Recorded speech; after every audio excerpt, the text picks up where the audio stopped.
The Beef and Barnzy Show, brought to you by bowlersmart.com, trusted by bowlers around the world since 2004. By Lightning Strikes Bowl, home of Bowlers Mart Pro Shop. By Platinum Ford, drive the difference. By Fire Lake Bowling Center, 24 state-of-the-art lanes. By True Grit Coatings, drive on our passion. By Road to Grip, king of them all.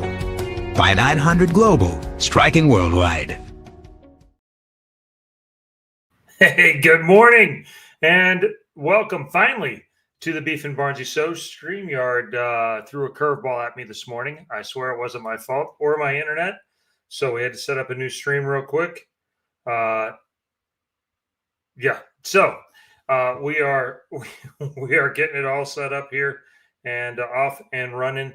I had to send an invite to our guest. Here we go.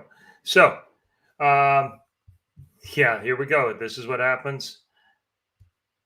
Yeah, if I could wake Ryan up at that point, that would be great. But, unfortunately, I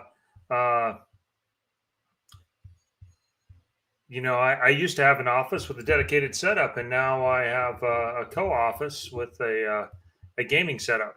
And so sometimes it doesn't always go as clean as I would like. But with no further ado, I'd like to bring in somebody at this chat, of course, because we have the best fans in bowling, and they love information and listen to guys that are smarter than us. And this guy has all of that. He has,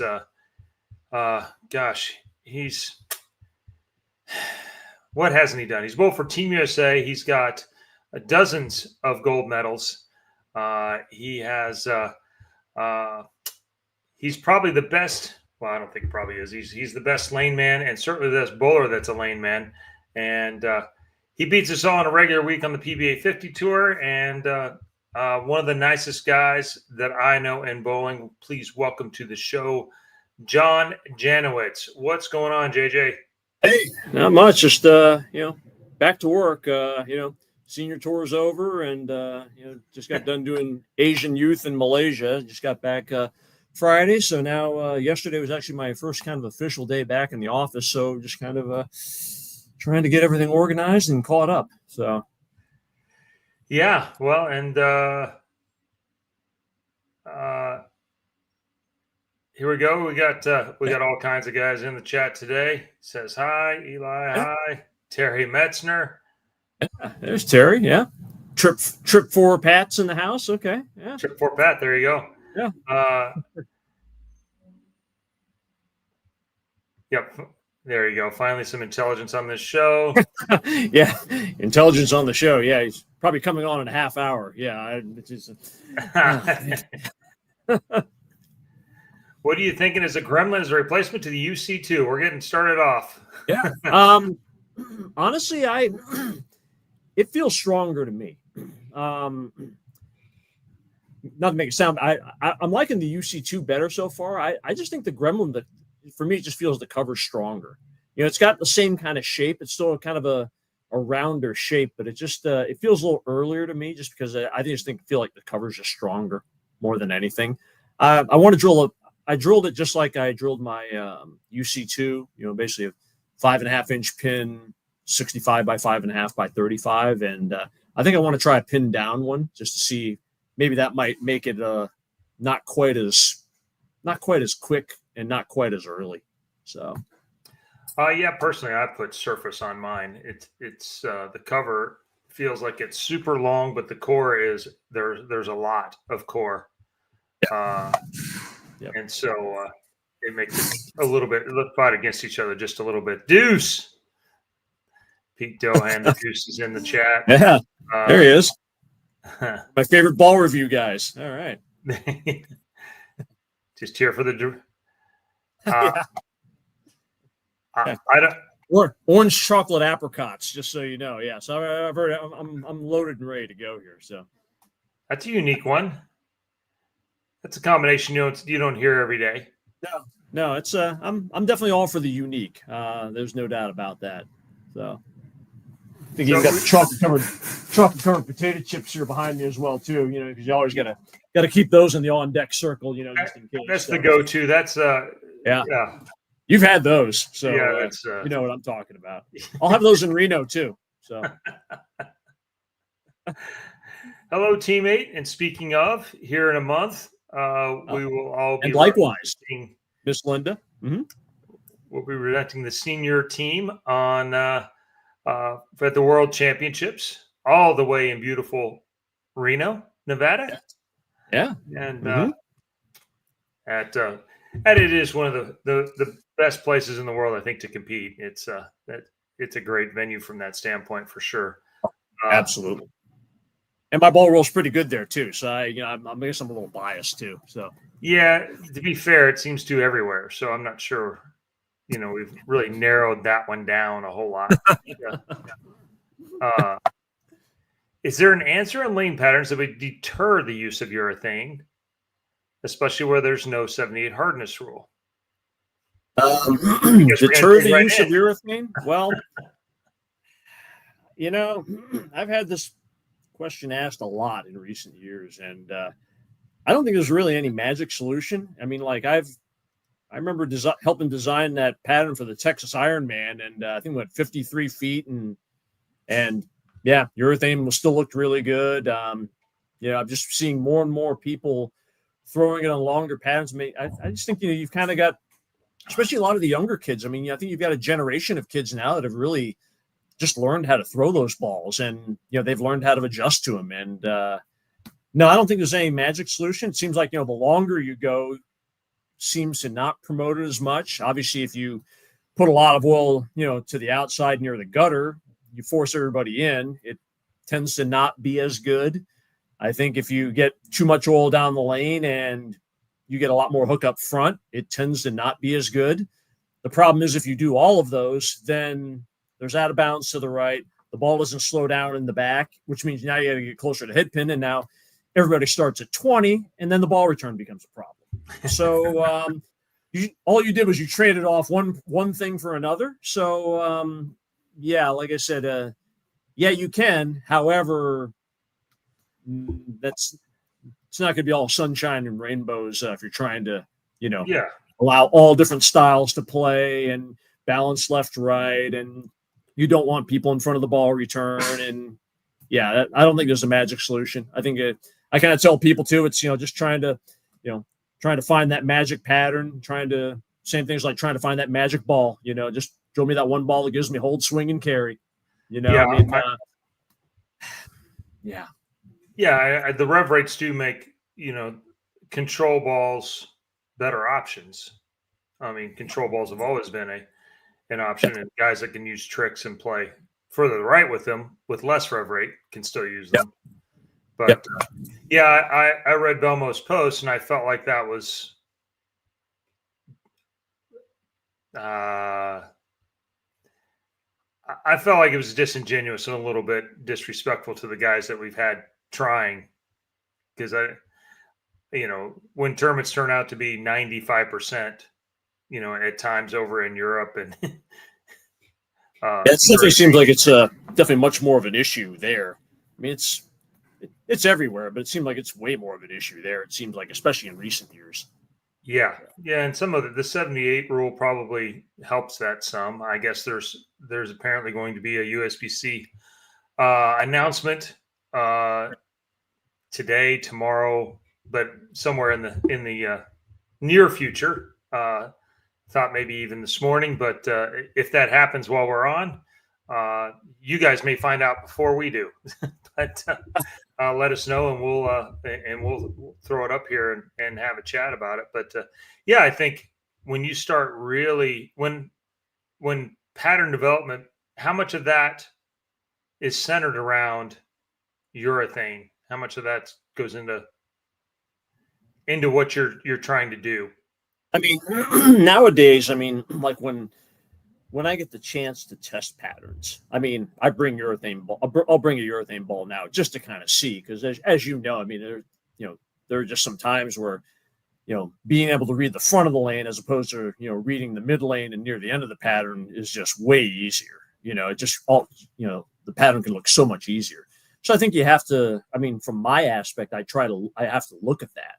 But, I mean, it's a challenge. I mean, and, like I said, balancing left, right it was the biggest challenge when I, started getting involved in this and came to work for Kegel in 1998. And it's just as big and even harder to balance now, So it's I mean, I still love the job. I still like the challenges of trying to, figure out, how can we, maybe on this particular surface in this particular tournament, get that right pattern to try to make everybody happy. I mean, it's, there's still a lot of guesswork involved. It's just kind of like talking about bowling balls, what's that one ball I need to draw on the truck that's going to, give me 20 pins more a game than what I've got. Does it exist? Probably. But, that ball might not be on the truck. And, that, so you have to kind of work with what you have. It's kind of the same thing too. I mean, I'd like to work with some better lane surfaces sometimes at the tournaments I go to than what I have. But you have to just, take the challenge and, do the best you can. Glenn, thanks for the super chat. Good morning to you. Morning.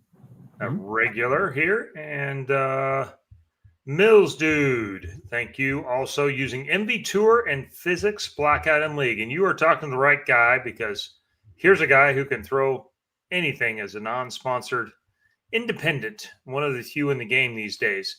Each have about 50 games, apply surface by hand, 1,500 to 2,000 at home before. Both lanes shining much quicker, like one game. Too many games or full resurface? Honestly, my opinion on resurfacing balls, I have not had very good luck resurfacing, a lot of the newer balls today. I've tried it a few times, and frankly, I feel like I just drained the hook juice right out of them when I tried doing them. So I'm not too big on that. I'm just going to say probably too many games more than anything. And I mean, I've thrown both of those balls, MV Tour and Blackout, and that is a nice combination. I like the MV Tour a lot. Very smooth, round ball, doesn't flare too much. I mean, it's very good for control. And the Blackout, I didn't like the first one I drilled, but the second one that I drilled at the World Series rolled, much more like how I thought it was going to roll. Just pretty responsive ball, flares a decent amount, kind of reminds me like a little bit of an earlier Dark Code is kind of like with that, and probably a little more overall hook. That's kind of the impression I got out of it. And it was definitely pretty useful. It definitely did its job when I drilled at the World Series. So good combination. Well, there you go. I hope that helps. Yeah, I'm not big on resurfacing either. Cleaning them up a little bit, but you get to the same kind of thing. You start using chemicals to take out oil. I find the best way is to keep knocking oil off as it, keep wiping them off on a regular basis and keep as much oil from getting in there is the best way. Yeah. Definitely a big proponent of cleaning the bowling balls off with ball cleaner, after you're done. I do that still now after every squad, just to, get all the dirt off and, whatever, just so that way, it's about as clean as you can get. So, Machine wants to know how you drilled the Blackout. Blackout, that was a 70 by 4 3/4 by 80, which basically for me is kind of ends up being like a pin down and basically just kind of CG shifted a little bit off to the right for me. So, and that rounds it out much more, because I think the problem I've had with some of those bigger core balls with the more responsive covers, when I drill them pin up, then they tend to get too sideways too quick, and then with some of them then they tend to go forward, because they just lock up too fast. And for me, the going pin down with a lot of those balls, I've had much more success with going pin down with some of the newer balls like Dark Codes, Physics Blackouts. Had much better results with them because they just tend to round them out a little bit more, and they're, I feel like I can use like more ball speed, less ball speed, and I can have more of an influence on the ball reaction, where it seems like when I go pin up, it's like they're pretty much locked into one shape, and if it's good, great, but if it's not. Are you talking about balls that are cleaner covers and big cores, or bigger balls, or cleaner covers with like more responsive and bigger, and especially bigger cores. Mm-hmm. Yeah, bigger diffs, more like, you know, 05 in the 05s and above, you know, 05 to 05.8. You know, that's kind of like that category ball, and usually a lot of those are like the stronger ASIMs too.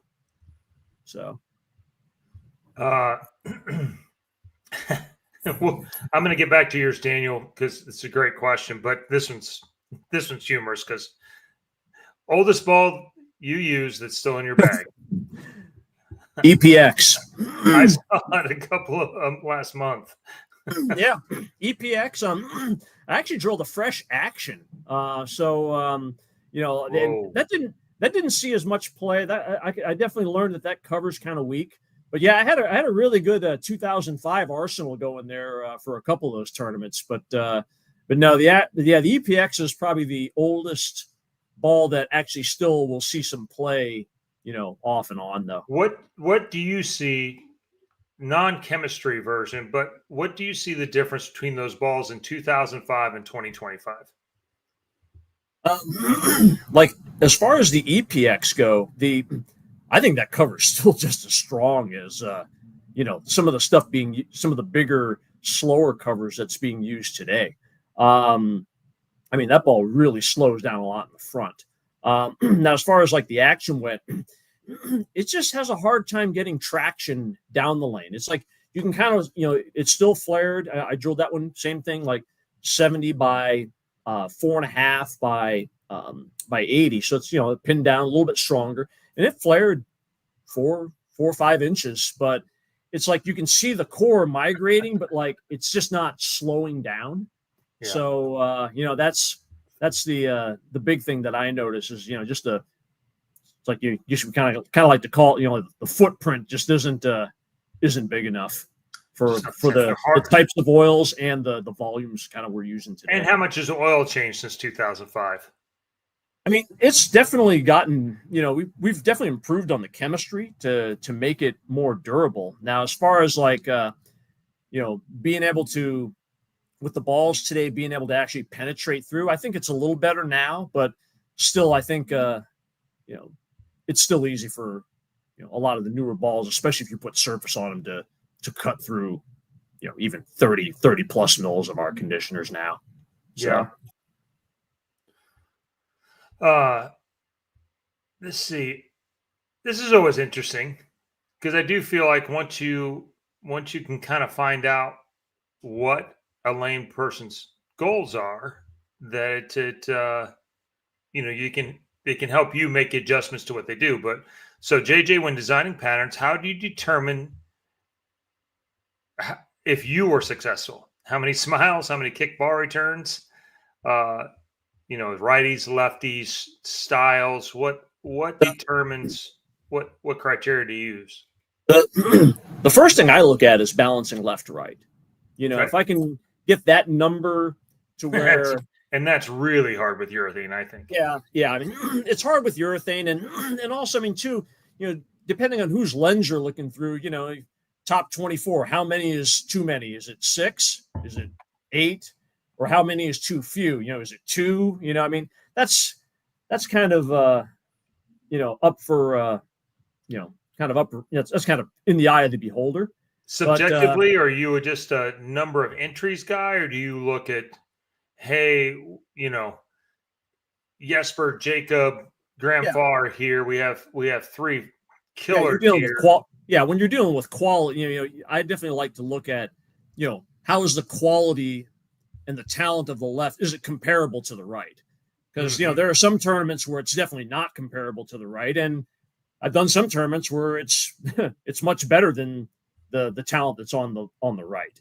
So, I mean, I think you kind of have to look at that. So, and you know, so, you know, some of the other things too, I mean, you know, was, you know, the top 24. Okay, we got 3 lefties in there.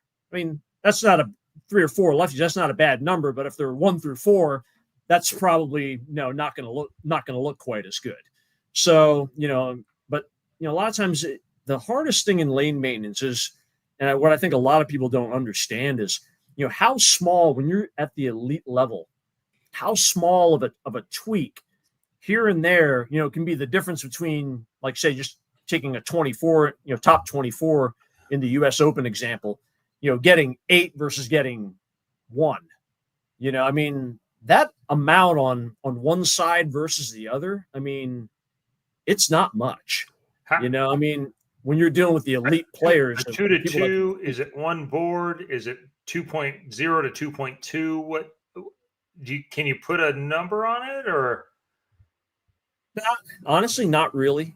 Not really. I mean, there are some obvious things that we kind of know that, if you make them too hard on both, make them flat, so to speak, usually the left isn't going to have a chance because the right side is going to develop. At least there's going to be a hook spot at some point with enough games, and the left side is going to be bad. We know if you make them too easy on the fresh, the left side is going to run you over with equal talent because they're not going to have as much change, and then the right side is going to get cliffed. But, it's that middle ground is where you kind of don't really know exactly what's going to happen. Sometimes you can get some indications from the surface. If you know topography, that might give you some indications where, if the lane is really, really crowned and the gutter doesn't play, well, okay, maybe the left might not be as good. If it's definitely depressed on both sides, okay, pretty good chance you'll see more friction on the gutter, all things being equal. And, the left could have an advantage there. But, it's definitely not an easy thing to explain in a 1-hour show. Yeah, that's why we have you on, basically quarterly, and come on, and we can just touch on a couple of things. I've said for a long time that once you get to the tour level, a board, from a layman standpoint, you give either side an extra board, and it gets so lopsided so quickly, because talent is relatively it's close out there. Everyone has talent. The guys at the top are a little more accurate and they make better decisions. But they might be a little more powerful, a little more accurate, and then they. But Daniel says, I'm asking because all lane men I know are sociopaths. I'm trying to see if there's a pattern here. I mean, I think anybody gets in lane maintenance is, we don't get in this for ego gratification, so I mean, we're all dealing with some issues to a degree, so, like I said, just like you mentioned, I mean, when you're dealing at the elite levels, if the right side, if they kind of play a little bit of everywhere and there's some confusion there and the left side kind of, they can get going. And if it's only maybe a 6-game block, well, next thing you know, they can get run over. But, if the right sees something and then they develop it and then it just turns into, the wall of China, then next thing you know, the left gets run over. And, like I said, to determine what that is, that is, we kind of know a few things, by ratios and just from history and experience, but it's still a guess. It's, kind of like, drilling a ball, I mean, do you go 4.5 with the pin or do you go 4 3/4? I mean, do you go 4,000 with your surface or, is maybe, a fresh 2,000 with a light 3,000? Is that going to be right? Yeah, you're playing slivers. And it's so hard to tell it. Hey, did that give me one extra hit a game? One every 2 games? Right. Even one every 3 games, which is maybe 3 pins in the right spot. But 3 pins, again, average is oftentimes the difference between a show and a good week. Absolutely. Absolutely. And, and a lot of times too, some of the challenges we have is that, we don't often get the chance to do pre-inspections, and way back in the day, on the PBA tour, Lenny, Steve Cross, they'd go out, Lenny would go out a few weeks ahead of time and, put some things out. And a lot of times, the way just, with budgets and whatnot, I mean, we just don't get the chance to see ball motion. And, one of the things definitely with pattern design is, what looks good on paper isn't going to turn into good ball reaction. It's just kind of like the same thing. To me, it's right back to the bowling ball thing. Well, the RG says it's 255, but man, this thing's really early. Apparently this is a much stronger cover. You have that picture in your mind of what the ball is supposed to do, but based on the RG, the differential, and the cover that's on there. But, when you go to drill it, I'm like, this isn't quite what I thought it was going to be. Well, yeah, pattern design's kind of similar, The high road. 257. Yeah. No, that's going to be terrible. Meh. Yeah. Glide oil, where's that fall? In the honestly, as bad as it sounds, I haven't even bowled on. I bowled on the USBC Open Championship with everybody else, and I still haven't bowled on it since. So I'm not even really 100% sure on that. There you I go. know they're going to release it in December, so from what I kind of understood, it's going to be kind of in the ice category. It's going to be a premium conditioner. It's going to be a little on the slicker side. Should hold up better. But, I mean, as far as, actual field testing for me and like actually bowling test, I haven't bowled on it yet.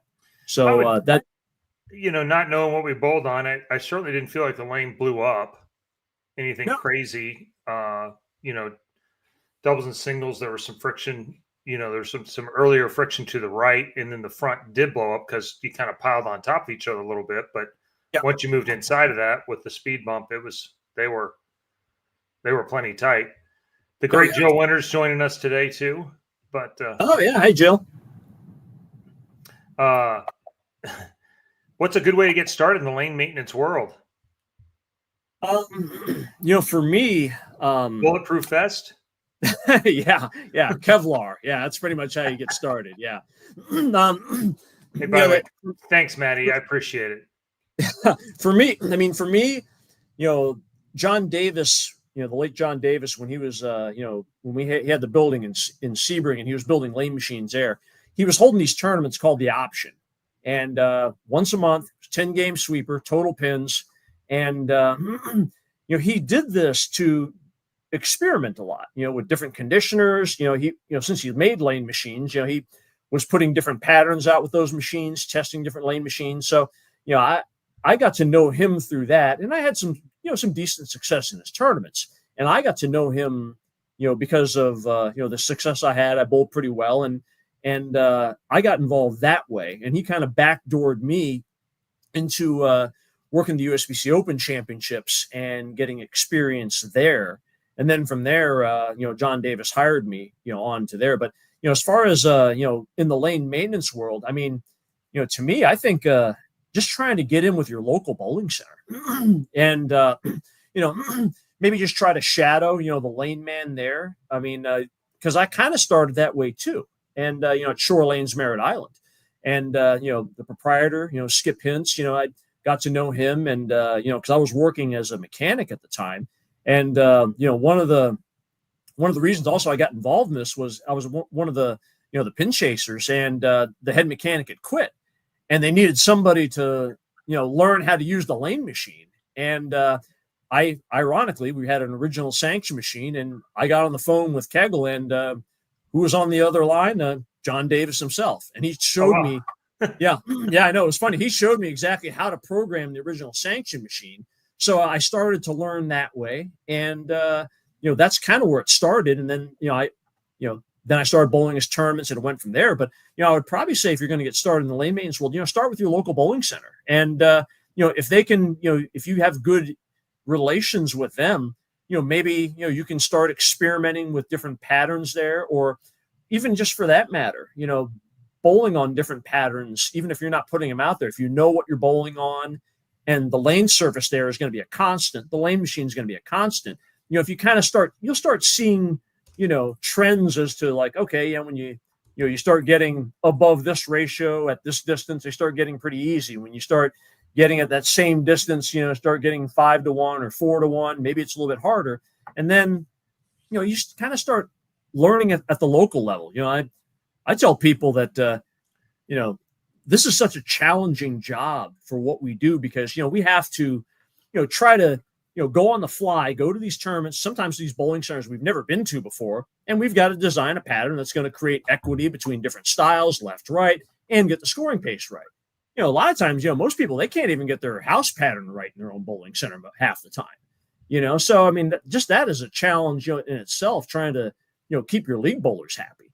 So I would probably say, start at the local level, start, where you bowl league, and just try to learn more from there, if and build some inroads there, and start learning there, and build from there. There's not an abundance of mechanics. If you want to shortcut a job into the bowling world right now, show any interest in working the back end of a lane in a bowling center. Yep. Preferably with a mechanic that's about 60 years old, because I'm not sure there's very many that are under that. But you're going to have a job for as long as you want right now, and I mean that's why strings are a reality, is because you can't find people who want to do that. Yeah, I mean, people ask all the time, well, how come Kegel doesn't come back on tour? Well, when the upside is basically no one says anything about you, that's as good as it gets. It's like watching the NBA. It's become fair game to just complain about everything that happens. And so it is literally the thankless job. It kind of goes back to the other question of, how do you know it was a good tournament? If nobody's talking about the lane condition, that's always that's the lane man universal sign that we did our job properly. When they walk by you and they look you in the eye. Yeah, exactly. There's the old John Davis thing, there's 3 complaints, it's either too easy, too hard, or unfair.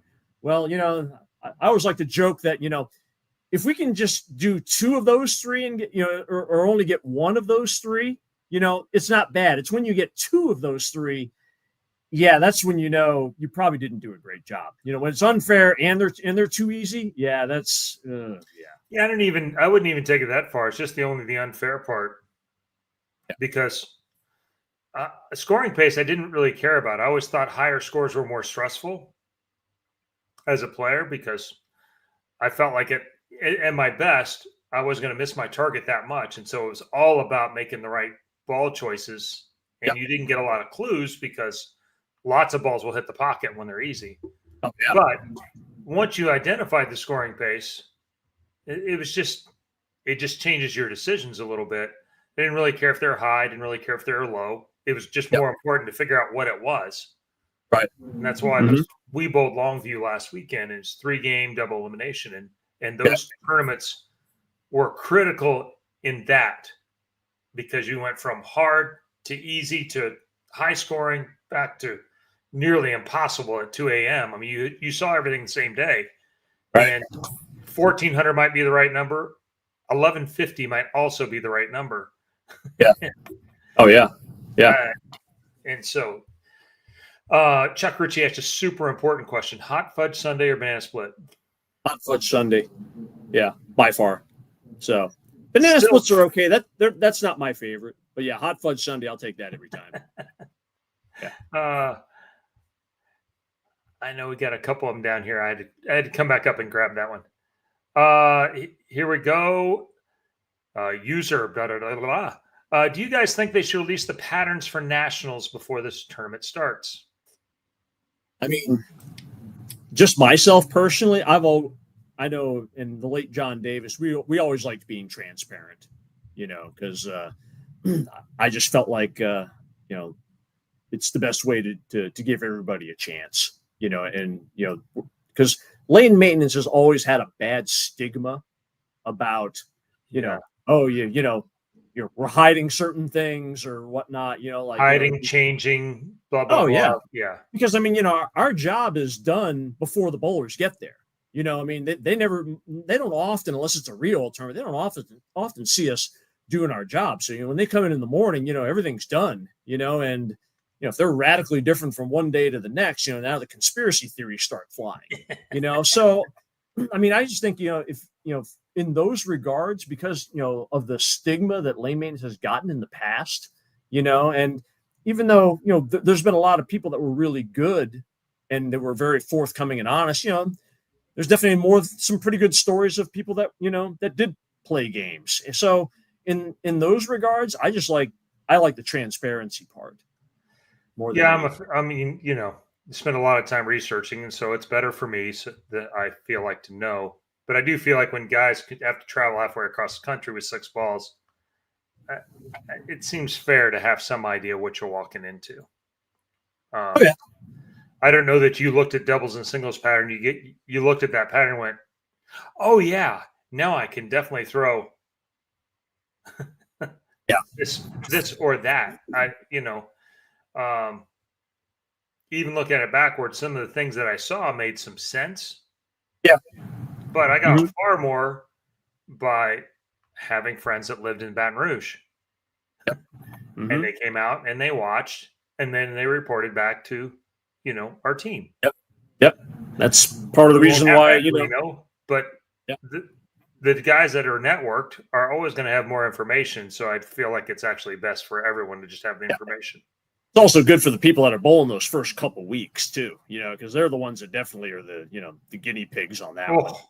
Yeah. So. Now, sometimes you get some of the best scores. I mean, Greg Thompson, with an 800 right off the bat. Yeah. Played the gutter, and it didn't really look that great when we bowled, but I certainly kept it in mind that I'd seen that out there. Right. Oh yeah, same. I mean, I tried doing. I mean, I didn't throw urethane doing that, but I mean, I tried doing a similar thing, and I shot 160, so it just showed how much better Greg is than me. So, not sure. Seeing his video did a whole lot of good for me. I can tell you that. So, yeah, I think he just fooled me a little bit, but he's just bigger and better. So, Verbal has a great point about accepting that house patterns. That somebody, no matter what, somebody's going to be unhappy about it. But this kind of ties into Andy's question. Obviously, lane surface and all matter, but is there a general ratio that either you or Kegel believes to start hinder scoring on a house shot? Example, 15-1. Does that make scoring worse? Well, I just know. I think you and I have a different take on this recently in the last couple of years. But yeah, I mean, before the three, because that's part of what I do at Kegels. I mean, technical support, and I'm one of just a couple of guys. I'm one of about 4 guys that handle the lane machine calls. So if your lane machine breaks down, I'm one of about 4 guys that they call to help fix it. And I'm one of basically about 2 guys now that if you're having house pattern problems or you're trying to design a tournament pattern, that I'll help you for that. Now, before the 3-unit rule was, when we still had the 3-unit rule a few years back, and we had to have probably at least a 2-2 or whatnot to pass. The average house pattern I dealt with then was about 11-1, and once they abolished that, about the average house pattern I deal with now that has happy customers, it's about 19-1 right now. So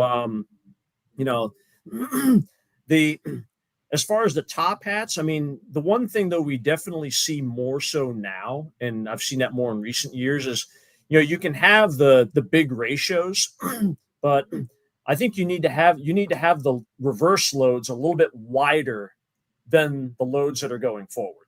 Because if you stack both of them right on top of each other, that's where you start getting the excessive breakdown, and that's where you really start to see the cliff wet dry. Where if you get the reverse loads on the outside of the forward loads, for the players that are going inside to outside, it kind of creates a little bit more of a smoother, rounder shape. So it's not like you're hitting a complete hard wall, because most of the house patterns I deal with now, I mean, not many people are even hardly putting they got 1-2-2, and the next load might be 8-8. And there might not be any more loads after that. But if you can blend it out a little bit more and have those reverse loads a little bit wider compared to the forward, that also helps with durability, and also with those wider loads on the reverse, those straighter players, that don't have as much hand, they can play a little bit farther to the right, and they have a little bit more head oil. They've got a little bit more head oil at 7 or 8 or 9, where if all the loads are 11, 12, 13, well, they still want to play 10. Well, guess what? They ain't much there to begin with, and after 3 games of league, there really ain't going to be much there. So that's probably, the main thing. Question that I missed from David earlier, I want to get to, but I want to follow up on this real quick, because I think this is, you have a great, the different on-ball reaction between more forward oil versus more reverse oil? Well, the more forward means that, like, we'll just say to keep this kind of simple, we'll take just a 30 mil pattern just to keep round numbers. From what I've seen in recent years, a good starting point to get decent front to back taper is usually about 50-50 with a lot of our newer machines, Icons, Flexes, Atlases with the transfer brush system. So you got about 15 mils going forward and you got about 15 mils on the reverse, just as a general rule. Okay. Now, like anything else, you got to take the surface into consideration. Now, if you're dealing with like 25-year-old HPLs, you probably need to get a little bit more of that oil in the reverse. So I'd probably want to go maybe lean more toward, like, say, 13 mils going forward, 17 in the reverse. Because if you put too much oil going forward, there's two things that happen. One, since the oil head goes back and forth at the same rate, the more oil that you apply, well, the farther it's naturally going to get down the lane. And with if the farther that you apply it down the lane, with the flexes and whatnot, I mean, the oil doesn't like completely just go, straight through the transfer brush and directly on the lane and it bleeds off, 2 feet later. It's not like it gets out of the brush that fast. To me, it's kind of like a paintbrush, it just kind of slowly bleeds out.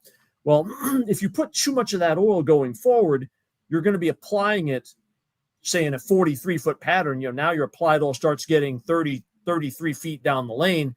Well, it's not going to get out of the brush that fast, which means you're going to get a lot of oil right at the end of the oil pattern. And even though, like for house patterns, you do need enough in the middle to create hold. If you get too much, all you get is you're going to get excessive carry down. And now when you get excessive carry down, the ball can't get traction down the lane. So, you get hold, but, you're also going to get flat 10s and in some cases, 5-7s, 8-10s, because, the ball is just literally deflecting because it can't get any traction to face up to the pins. There's kind of that fine line between having too much oil down the lane and not having enough. You have to get it to taper off right. And, part of the way we do that is through, the amount of volume going forward compared to the amount of volume in reverse. And there's other ways we can do that too, on where we start the reversal. Do we start at 5 feet from the end of the oil pattern? Do we start at 10 feet from the end of the oil pattern?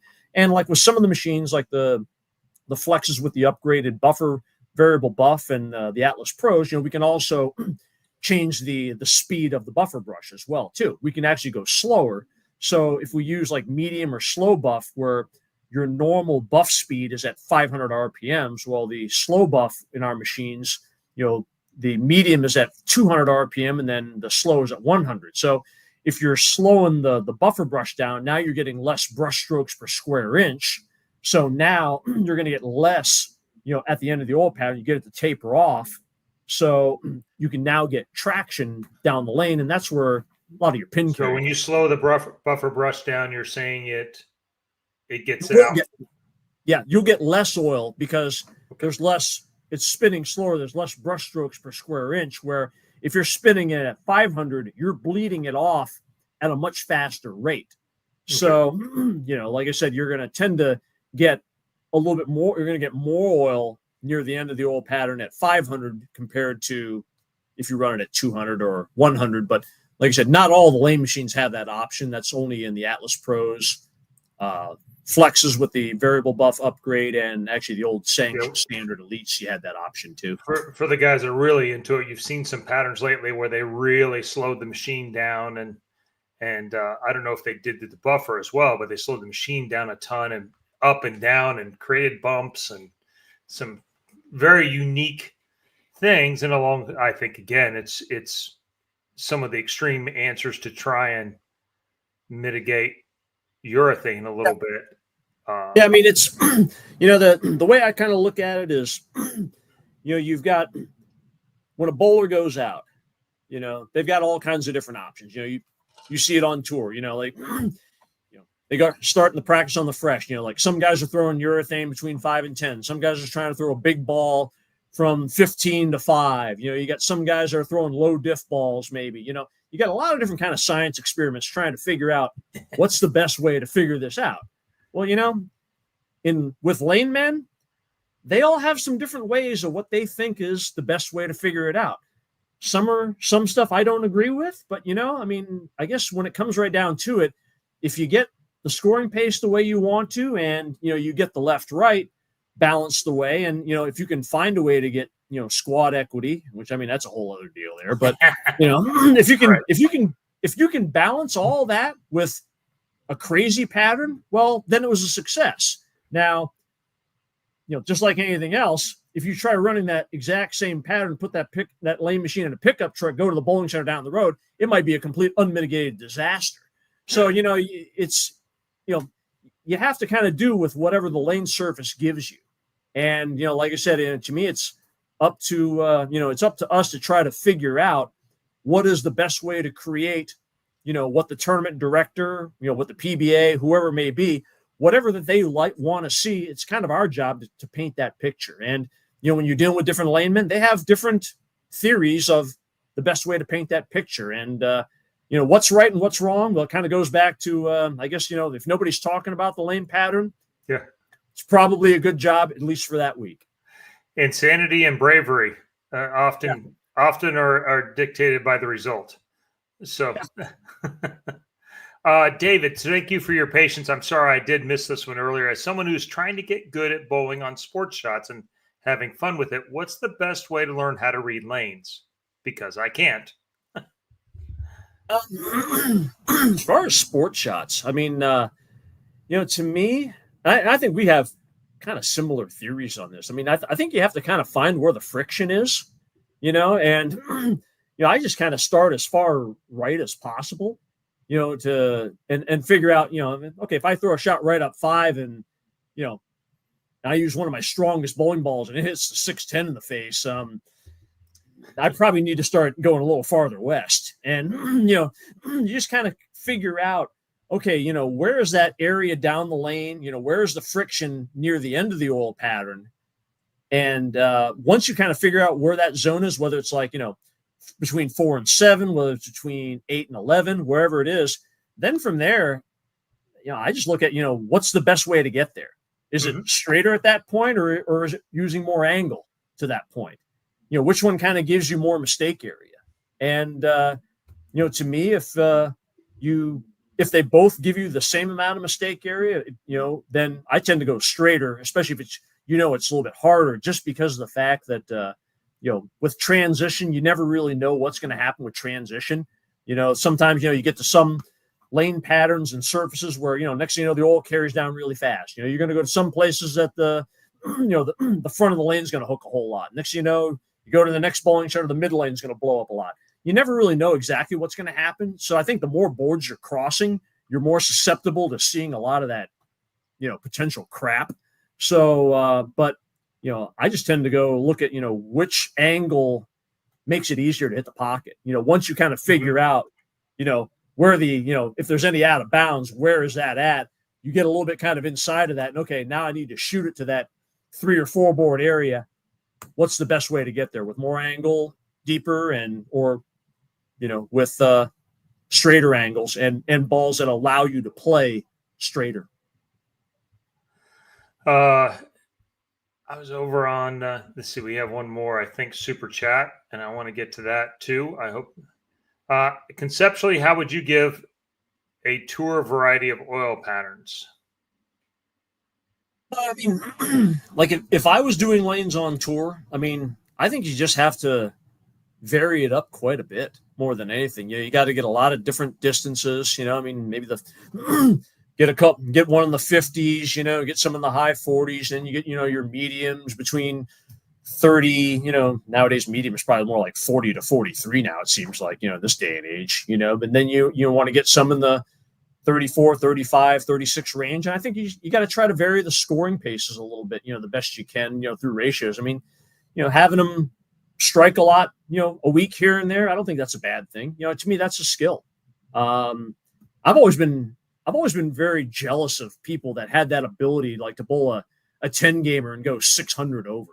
I mean, I Right. think that takes a special. I think that takes a special kind of person, that can just go, 270, 270, 260, 250, and not even bat an eye. I mean, from a mental standpoint, Yeah. So I think that's a skill, and also I think bowling on the really hard stuff, it is a skill as well too. It requires different skill sets. You're not going to hit the pocket as much, so now spare shooting matters a whole lot. So I think you try to mix that up a little bit. Get a few higher volume patterns. Maybe throw a low one in every once in a while too. Get one in the 20-21 range. It's just to see what happens there too. Because I think if you're doing it for a tour, when you're dealing with multiple, a dozen, 2 dozen weeks, I think that's the best way to see who the best bowlers are. Now, when you're dealing with like a world championship or whatnot, yeah, you kind of need to be a little bit more toward the middle ground, and try to favor different stuff. Try to get something in the middle that'll help. Did you prefer the 1 pattern or 2 pattern system? I prefer the 2 pattern by far. Agreed. Because by far. Because I was on the tech committee when that got decided, except no one ever asked me, even though I was on the committee. Some schedulers decided that it was just easier to not change patterns because it made the schedule easier and sacrifice the competition, so that having bowled the first time around on Team USA on 1 pattern and then bowling on 2, you eliminated a lot of the chatter about fair, unfair. Yes, 1 pattern could be a little lopsided towards a style or hand or whatever, but the other pattern kind of blended it out, and so you had 2 swings at it, and it just eliminated some issues, I thought. Oh yeah, I think that's where, and honestly, I think that's where some of the problems we've had in recent years have stemmed from, because we got away from that. Because we got terrified of the left-handers, and so you made them impossible for a while. Yeah, because most of the time, if you're going to pick 1 pattern to try to favor everybody, it's going to be kind of in that medium-ish, 42 range, plus or minus a little bit, and you basically made short go away. Yeah. And if especially if you don't get a pre-inspection and you really get to see what's going on, you don't get to see topography. I mean, you're making 1 guess. And with the lane surfaces in a lot of places, I mean, you can try to do your best we can to create enough taper and get enough oil in the front where you can get multiple angles. But I mean, if the lane surface is crowned enough or depressed enough, or if the lane surface is old enough, there's going to be 1 angle that's going to play. It's always going to turn out being 1 angle. And when that is the case, well, guess what? 1 type of style usually ends up dominating. And it's either going to be 1 style or 1 side is going to end up dominating most of the time. And hooks, you're going to have a hard time balancing it out. And if the right track hooks too much, you're going to have a hard time balancing it out. Yeah. Where at least if you go 2 patterns, 1 that's significantly longer than the other, then, at least your chances of having a, fairer tournament, you got a much better chance of that happening. Where 1 pattern, like I said, it's just like, trying to bring 1 ball to a tournament, and you're going to hope it's right, Yeah, you get a lot of that. Or you can just go to a bolero where they don't oil the first 5 feet, and that turns into our buddy. He says, why are we seeing less oil in the front on the reverse? Less oil in the front? I don't know. I mean, referring to the cutoff being so far back. Well, kind of like I mentioned last weekend in the South, where one of them cut it off at 12 feet, and one of them cut it off maybe 15 feet and then 10 feet or something like that. So there was lots of body, but not much. I mean, personally, myself, when it comes to pattern design, I like to kind of keep it between 4 and 8. Because like I mentioned, like I said, if you put that last load at 8 feet, and especially like if you're going 18 inches per second, I mean, all that oil is not going to just be, it's not like you're going to be running dry at 6 feet. I mean, it will be bled off pretty evenly. And, I like going sometimes 5 to 4 feet, like when you're dealing with a 30-year-old surface or something like that. yeah, getting it to be a little closer to the foul line is a good thing. But I mean, just my personal, I don't like seeing, double digit buff distances, just because, like I said, you will leave the front a little bit more with a little bit less, unless, I'd have to see the patterns to probably get a little better Wouldn't you be idea. tapering it down to where there's less oil in the front and then more oil at the dots, I guess? I mean, there's still going to be more oil in the front, pretty much regardless, just from all the tapes that I've taken over the years. It just might not be as much, more than anything. And the surfaces are getting worse. I mean, and I think those are twofold. One, like you have places like Valero, which doesn't run the first 3 feet. So the initial laydown, unless you loft, is destroyed now. Oh, yeah. It's really bad. We've kind of forgotten why we used oil to begin with, and it wasn't just to make bowlers happy. No, it was to protect the lane surface. And that's how it started. And just through evolution, it just kind of morphed into creating ball reaction. But no, that wasn't what we put oil in the lane for originally. So you still have 2 lanes there in the warehouse? Yep, we still do. Mm-hmm. Yep, 1 pro lane and one SPL. Mm-hmm. So tell me, if you ran the reverse all the way to the foul line, what would be the negatives of that? Well, you're not going to get all the oil out of the brush. There's going to be more carryover. Now, there's always going to be some degree of carryover from one lane to the next. Because obviously, when you pull the lane machine off the lane, I mean, is the buffer brush completely dry? No, it's not. There's still oil there. But if you run it too close, like if you run it right to the foul line, there's going to be literally like probably a whole load and a bunch left over. And depending also on where you put that load, like say, for example, if you're trying to create some ball reaction more to the outside and you're trying to run some 2-2s in the front part of the lane, well, if you run them too close, that's going to end up carrying over to the next lane. You're not going to bleed a lot of that off. So now if you're adding one more 2-2, well, technically you're probably adding 1 3/4 to maybe 2, which means that is going to be brushed to the end of the oil pattern. So now you're going to get more oil near the end of the oil pattern because of the fact that you've got more in the brush being carried over from one lane to the next. It wouldn't necessarily just have more in the front of the next. I mean, you will get a little bit more in the front, but like I said, depending on how close you run it, you're going to probably end up getting more on the next lane down the lane too, especially to the outside. So you would just adjust. If you were to do it that way, you would just end up adjusting the distance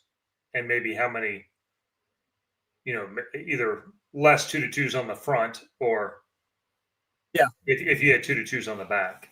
I got right.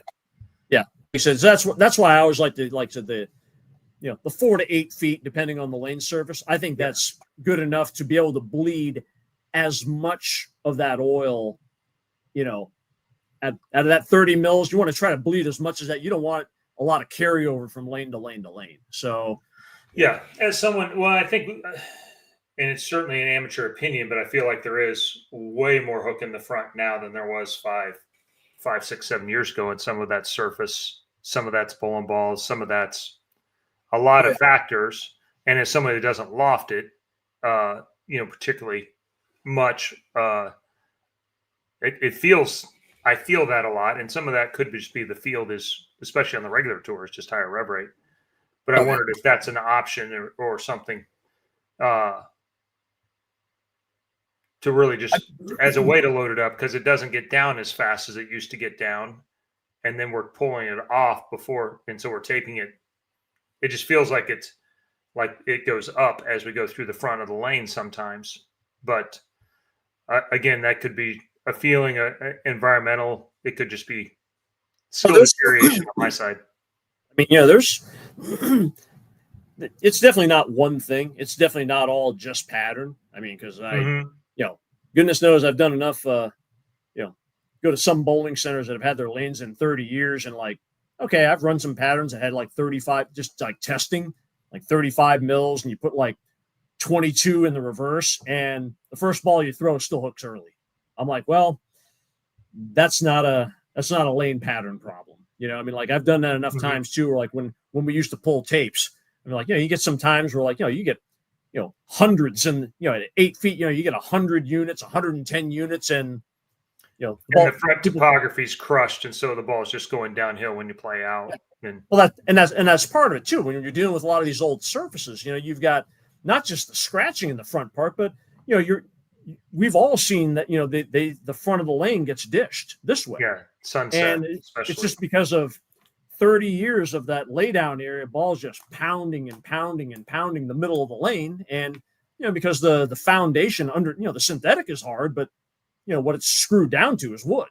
And eventually, that just starts to give over time. And next thing you know, you lay the ball down at 10 and you're kind of on a little bit of a slope. And what tends to happen? It goes offline pretty fast, especially if you don't put enough oil there, and especially if guys are throwing really strong bowling balls and big covers, it don't take much to penetrate that oil. And next you got an early hook.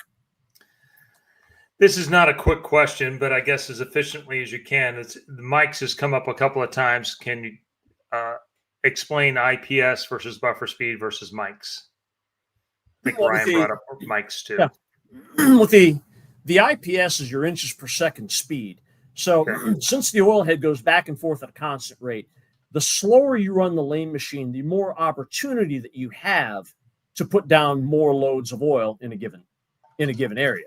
That's part of the reason why when it comes to, the patterns that, most of the patterns that we design, we tend to run it, if anything, a little slower in the front, try to bleed more of that oil off in the front part of the lane and then run it faster down the lane because, just say, for example, like in an Icon machine where you got one buff speed, it's 500 RPM. Well, the faster we run the lane machine, the less brush strokes we get per square inch. And the slower we run the lane machine, the more brush strokes we get per square inch. And we bleed more of that. We have the opportunity to bleed more of that oil off in whatever area that we're running the machine slower. So that's one of the ways that, we can get more oil in the front part of the lane is, we'll run, in the really bad lane surfaces, we'll run 14 IPS or maybe even sometimes 10 because we can bleed off the oil faster. And because the oil head goes back and forth at the same rate, we can get more loads out in that given area in the front part of the lane. When you're talking about buff speed, kind of like what I was reiterating earlier, the faster you run the buffer speed, the more you're going to bleed that oil off in a given area, where the slower you run it, less brush strokes per square inch. If you're running at the slow buff speed at 4, which is 100 RPM in the back, say 10 feet, well, now we're getting 20% of the brush strokes hitting compared to the 500 down the lane, which means we're going to get, all things being equal, 20% of the bleed out. So it tapers off a lot more.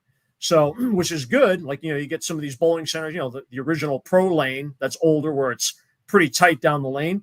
Good place to use, the slow buff because the front of the lane is going to hook just from the amount of traffic and on top of the fact that, the head panel is starting to get more and more depressed. But the back of the lane is still, is in better shape. So it's still harder, or excuse me, tighter because the lane surface is harder. That's a good place like to use slow buff to help it slow down and taper off down the lane.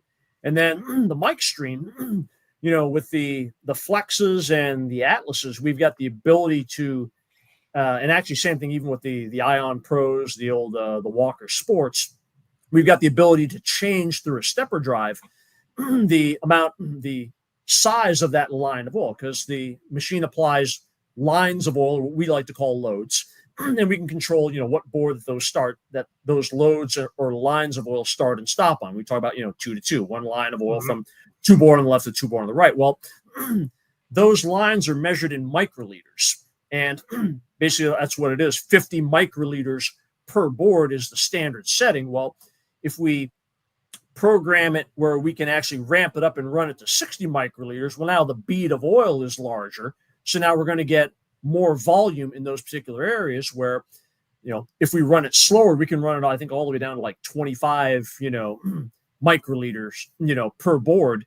Now that bead of oil is much smaller, which means, we're going to get less oil. So, that's why a lot of times, like some of these patterns where we're dealing with older lane surfaces, I might run like a 40 microliter or 45 microliter stream going forward with the, 10 loads, but on the reverse, you get closer to the arrows, I'll crank that up to like, 55 or even 60 mics to try to get higher volume out and, get more, just literally get more oil out in the front part of the lane. So that's something that combination. You can adjust even mid Fred, 1 to 15 feet, 15 to 25, 25 to 35, you can adjust that microliter.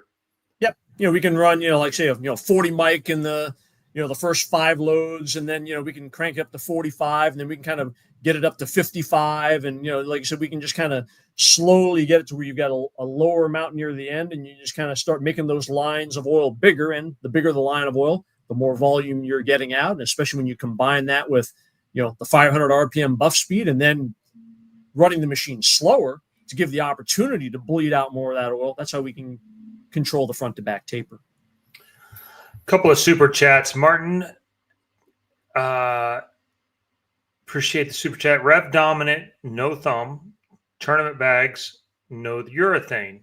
Zen 15, medium angular. Typhoon, dry angular.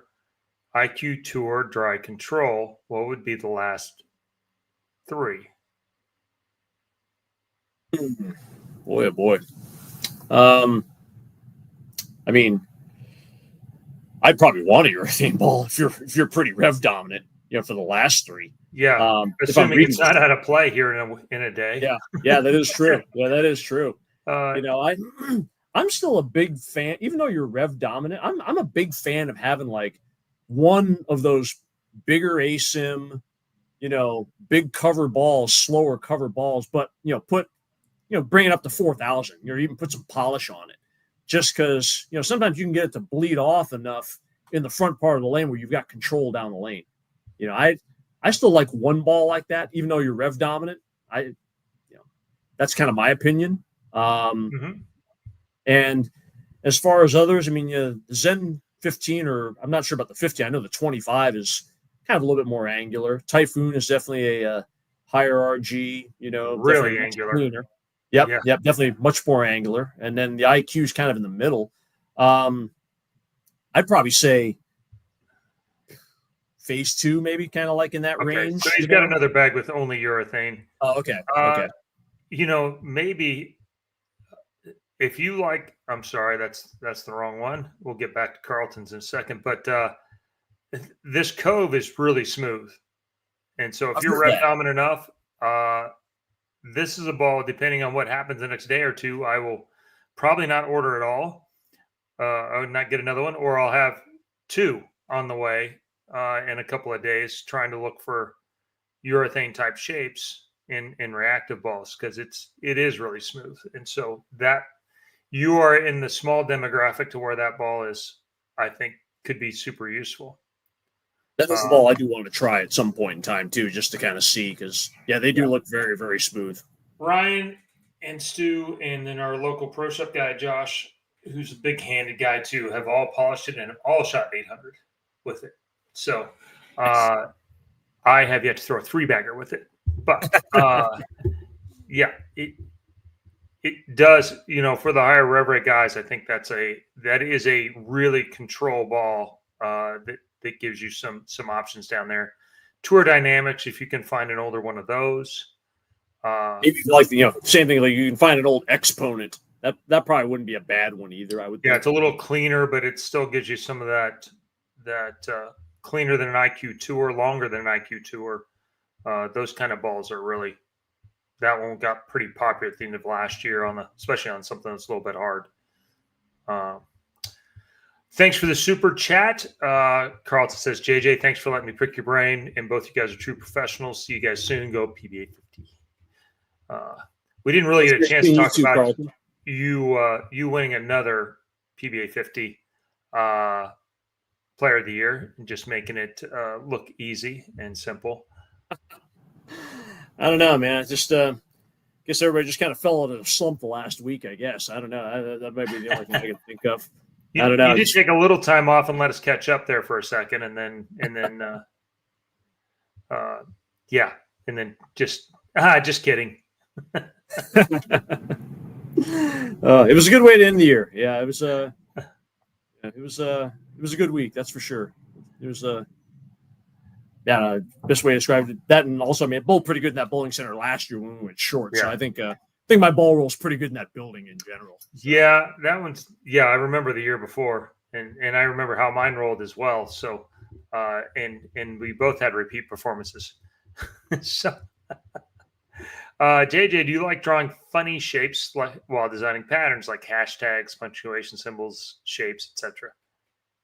Myself, no. I just, I'm just. They never play like that anyway. I mean, maybe I'm just old school, but like I just have a theory where it's just three things really. You got your lane surf and you're designing the pattern. You get enough volume to get the lanes to hold up. You get the right taper from front to back to create multiple angles, if the lane surface will allow it, of course. But you try to get enough in the front, and create enough taper to create multiple angles, and then you get the side to side. You create enough ratio side to side to get the scoring pace to kind of where you want it. That's just kind of how I look at it. You know what I mean? Just like I said, get the front to back taper right, get enough volume to get it to hold up, get the ratio side to side, go play. I like I said, when it comes down to it, I mean, it's a matter of getting the tournament right and getting, as John Davis likes to call it, socially acceptable, results. But like I said, I'm open to trying different things, and I've played around with some things internally, but as far as doing it for a championship or something like that, not quite. I'm not quite ready for it, but like I said, it's I'm still open to it. But to me, I think that's still, those three things are still the core of pattern design for me. Well, yeah, that's that. You guys. Polish Cove, here I come, spinner. Yeah, and I think generally speaking, the simpler the better, I guess, to some extent. At least trying to repeat. So let's play theoretical. Urethane gets banned. What does bowling look like in 10 years?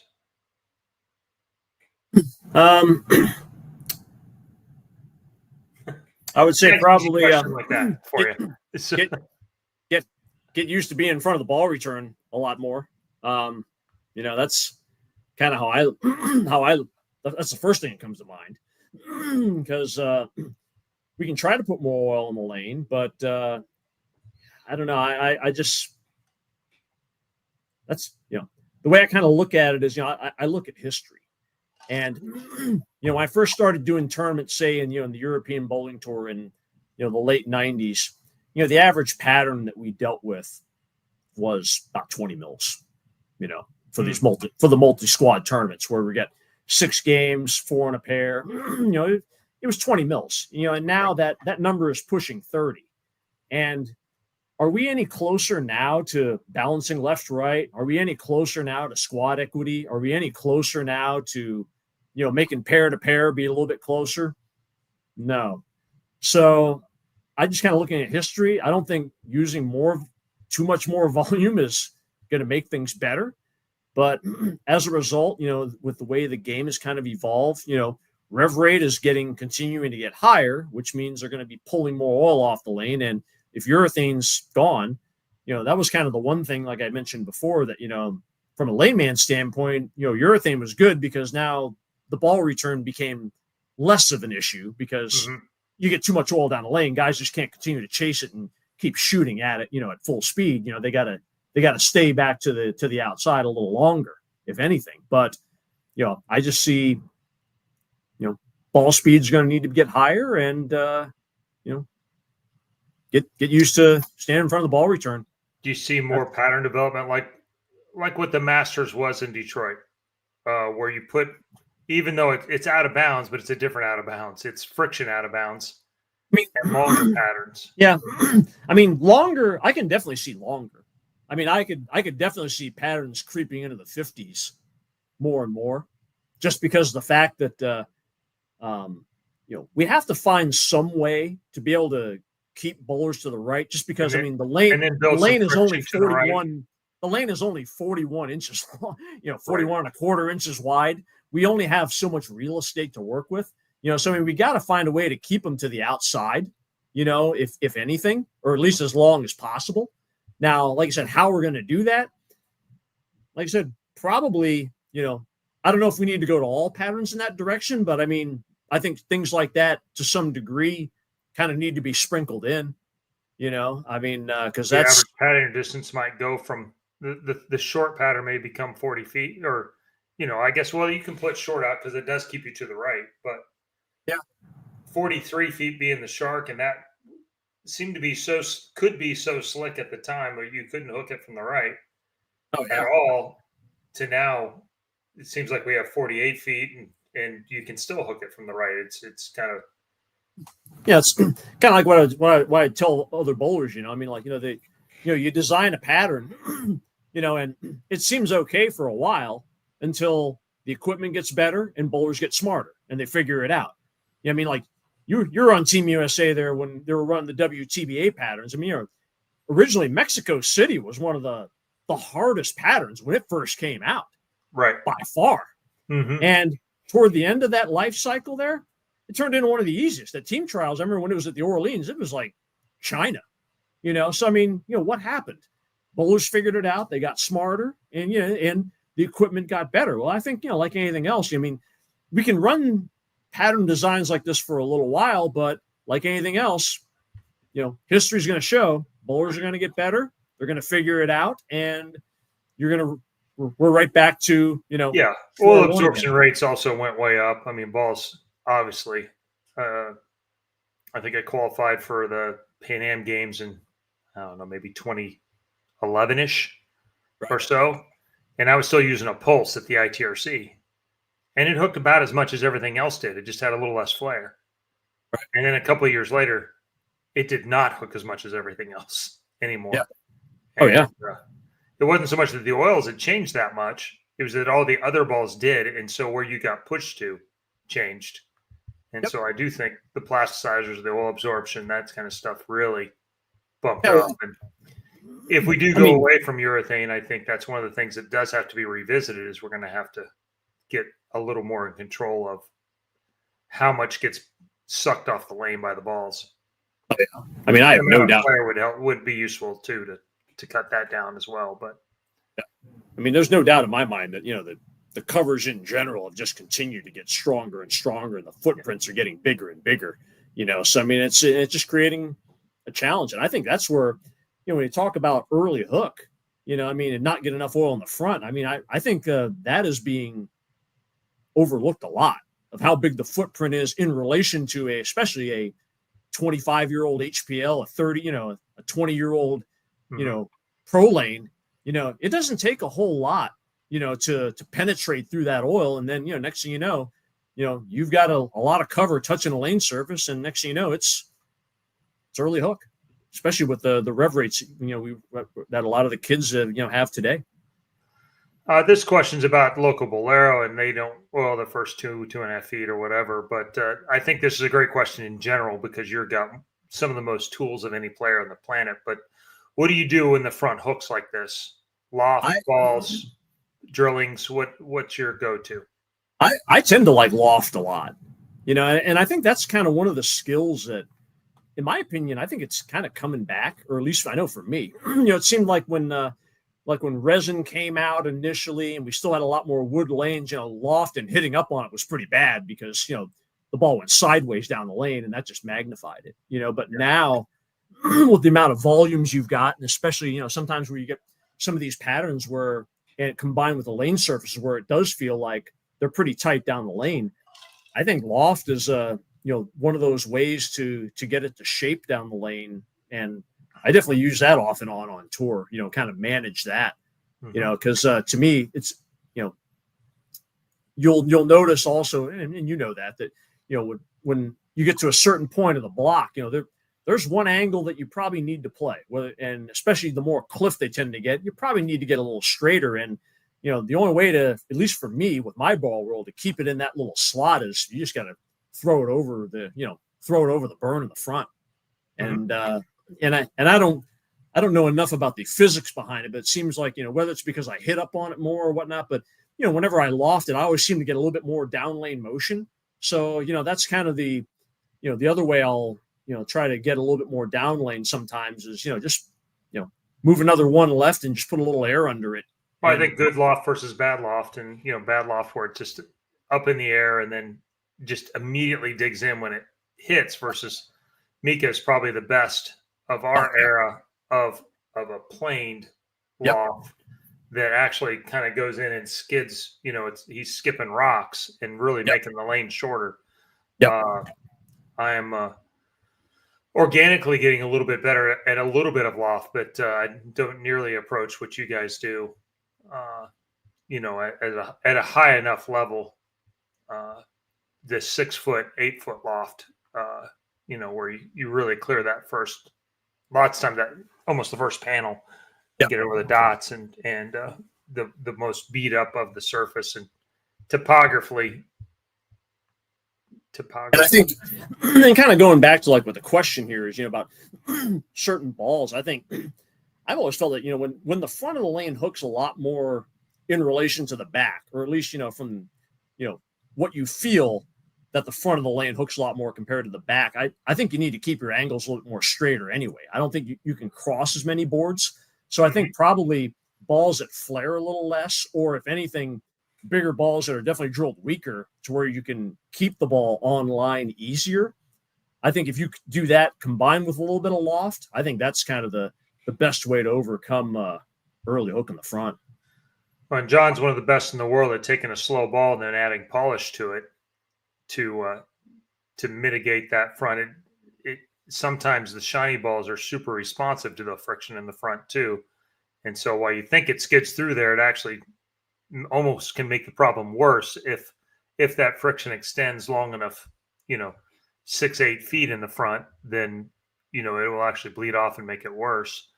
And taking those slower balls that are less responsive and then putting polish on them, they actually get through much cleaner, and then allow you to control that wet dry or some things down lane. Gems with 4,000, that's been one of my best friends for the last couple of years. Just short patterns when they're burned up, or even sometimes the medium ones when you got to just jam it in the track, or sometimes even like a little bit the longer ones where you got to play between 5 and 10. Yeah, I just made up a word there apparently. So, what's your advice for lanes that are bouncy? We're surely seeing a lot more of this, and around me we have a lot of AMF installations, or and so we're seeing a ton of bouncy. The only thing I could probably say is try to keep your angles straighter. That's probably about the only thing. The straighter you can keep your angles, if it does bounce, it's less chance it's going to kind of bounce offline. That might be about it. But I can't really say I have a lot of good advice for that. I've dealt with that, off and on here and there, and frankly, since I'll probably see it a little bit more, since I do tend to get a little more air under it than other people, So, but I would probably old school and get it right down the lane and get it super flat and planed out. Maybe. Yep. I don't know. Yep. Just really try to get that flat spot as long as possible. Which, that's never been my strong. There's a few places my spare ball I have to actually, where I feel like I have to actually get it out of the lane, because mine almost hits the foul line. It's off so fast, and some places are bad. Oh yeah, I'm sure. Topography issues, then it literally will push it one way or the other. And so, but bring back. Yeah. And I think, like you said, depending on how things go here in the next week, the technology exists, but be some particle with polish and, ways to slow the balls down again. Yeah. The old, proactive Navy Quantum, kind of bring some of that school. I still have an undrilled Navy Quantum, so I'm like, I don't know, maybe I might, look at that. Might revisit that maybe if that's the case. I had a 6 3/4 inch one of those that I won in Portland with. Yeah. I remember that. I did the lanes that week, and it didn't cure. The middle of the lane was completely unplayable. Oh yeah. They hooked so much. I did lanes that week. That was one of the first times that we actually went with a short pattern. And that was because of the fact that, especially with the way the squads were, there were no re-oils back in that day, so the ball return was becoming a big problem, when come 4 or 5 p.m. And that was one of our first attempts to try to see if we could help that problem. And I thought that week turned out pretty good overall. So I thought it turned out great, but yeah. The fact the coat didn't cure, and so basically a left of 10 was unusable. Oh yeah, I like the amount of people that a hard time. I got to bowl like a left-hander one time in my whole career. The furthest I ever slid left was 15 in the position round game for the show, and I bowled Norm for the lead, and I needed a big game, and I moved in a little bit, and when I moved in, it looked worse. I mean, in where I slid 15. The rest of the time I slid 12 or right of there, and then ended up further right. But that was the only time I got to play the gutter an entire tournament. And so I told him if I got to do that every week, I might have, might be as good as he is. So. Yeah, like I said, because that was also our attempt at a because some of the bad lane surface, like Golden Pin in Tucson when that place was still open, and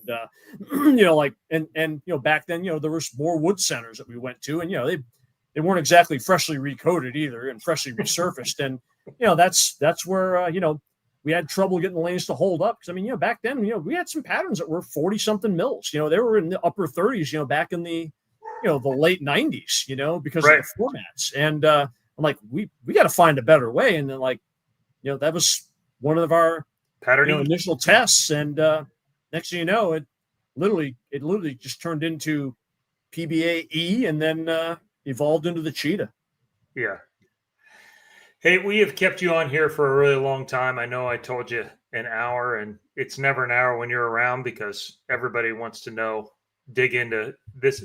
You are the expert.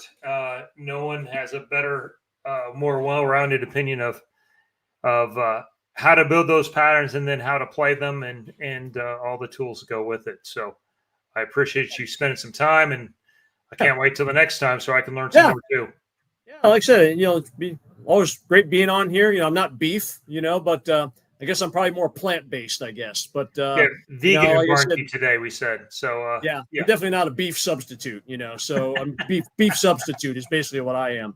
So, but thanks again for having me, and like I said, let me know next time you get a chance. Be happy to be on the show. Well, let's do it again. I can't wait. And I appreciate all the questions as usual. There's a lot there, from as high a level of players as we have, in the world to, you helping it boil it down to something that the rest of us, not as smart people, can understand as well. So I sure appreciate it. Hopefully I answered a few of those questions and you kind of understood me. I'm hoping so, but if not, I guess I'll be on again at some point in time. Definitely team never wrong today. Yeah, but this time it's just because he's actually right, not just because we don't think we're ever wrong. So we will have a desserts-based show at some point and just do bring the hot fudge. There you go. That's right. Sign me up for that program. Anyone else you want to thank? Oh man, like I said, just I always like to thank my employer Kegel, for also allow me to do these shows and give me the time to take away, because I got a lot going on here, moving the office again, and emails are piling up. Actually, I got to go pick up my mom now because she's getting discharged from rehab, so I got to go pick her up and bring her home. And she had a little fall couple weeks ago, so I just been kind of dealing with that lately. But like I said, Kegel's always great for me and all that they do. And like I said, thanks to Chris Chartrand, Don Agent, and the guys that cover for me here, especially when I'm gone doing senior tour. So, well, we appreciate you. We appreciate what they've done for the sport over decades now, and improving and educating lane technology across the world. But once again, thank you. I'm sure it will not be the last time we have you on the show because we love it too. And we'll be back, I think, next Tuesday. So in between now and then, please support the sponsors, support us. Storm, Rotogrip, Niagara Global, Coolwick, Bowlers Mart, Fire Lake Bowling Center, Lightning Strikes, and of course, Platinum Ford, where we're not only sponsored by, but we're also customers. So until next time, stay safe, stay healthy. God bless. You.